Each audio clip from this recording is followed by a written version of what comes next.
Measure 125 grams of grain. I used durum. You could also use hard wheat. Crack 2 eggs. Add 1 tablespoon of water. This is totally optional, but you could add some grated nutmeg. Add 1/2 teaspoon of sea salt. Mix with your favorite spatula. Cover this and let it rest. How long to let it rest? An hour is great. If you don't have time to do it for an hour, that's okay. You can use more flour when you're rolling it out. Saute your meat. Let the cheese melt on top of the steak while everything cooks. I deglazed with Worcestershire sauce for a little extra flavor. And we're gonna mix it all up in here. Cut that all up. It will be much more evenly mixed. Yeah, like that. That looks beautiful. Put your very sticky dough onto a floured board and then flip it over, okay? You only want to pick up a very light dusting of flour, just enough that you can work with it.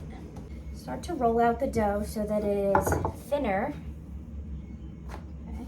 Notice this dough is sticky, like I said. You'll roll it out a little, flour the board, flip it over. And we just want to get it thin enough that it can start to go through the pasta roller. Pasta is made by lamination, which means it's going to keep being folded over itself and rolled out. Now we're going to start rolling the dough with the attachment. I'm using an attachment for my mixer. You can use a hand rolling machine. You can roll with a rolling pin. I like to take each piece of dough and roll it on the widest setting.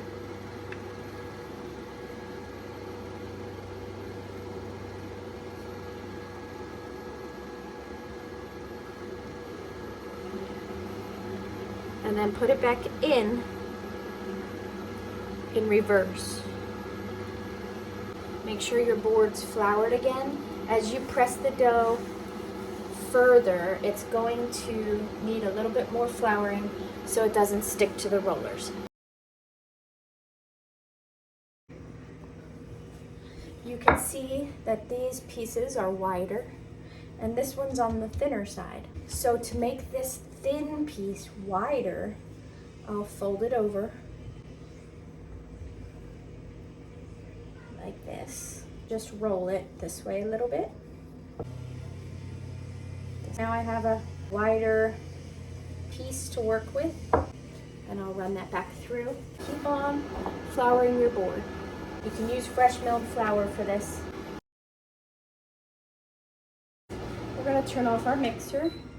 So I've cut my dough into somewhat of a square shape, and I'm going to roll it even thinner. Cut my parchment into 6-inch squares, and if you set the squares on that, you'll have a very good idea of what the size should be.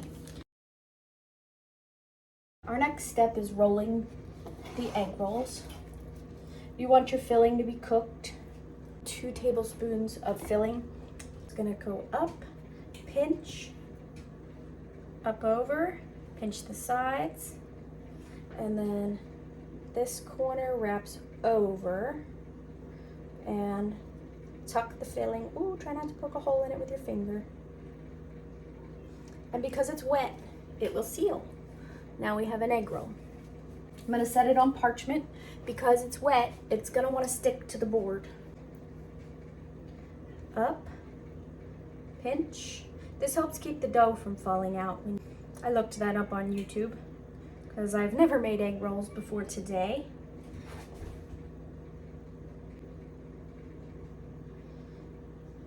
All right, and just gently tuck the filling as you roll,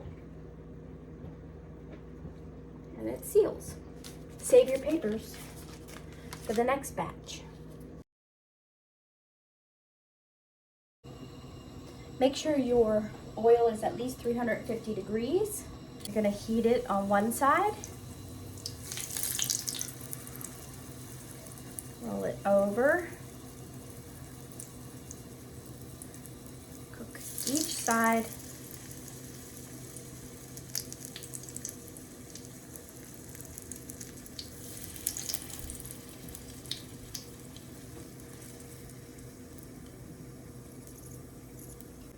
Just like so. If you would like to cook the ends as well, you can do that. Aren't they beautiful?